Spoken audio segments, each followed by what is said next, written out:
এবার নিজেকে এবার একটু প্রশ্ন করে দেখেন, এই চেহারা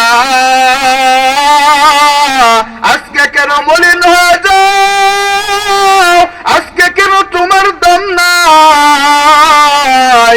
কেন সমাজে তোমার কোনো দাম নাই? বৃদ্ধ কেন হয়ে গেলা? বৃদ্ধ কেন হয়ে গেলা? আল্লাহ জানে দেয় বান্দা, তুমি চিরজীবন দুনিয়াতে থাকতে পারবি না। এই বান্দা তোর চেহারার দিকে একটু তাকায় দেখ। একটা সময় এমন ছিল তোমার চেহারার জন্য কত মানুষ পাগল, তোমার চেহারা দেখার জন্য তোমার বাবা পাগল, তোমার মা পাগল, তোমার ভাই পাগল, তোমার বোন পাগল, তোমার স্ত্রী পাগল, তোমার ছেলে মেয়ে পাগল। আজকে তোমার চেহারার দিকে কেউ তাকায় না। কেন কেন জানো? বলে একটাই কারণ, তুমি এখন বৃদ্ধ হয়ে গেছো, কবর পথের যাত্রী হয়ে গেছো।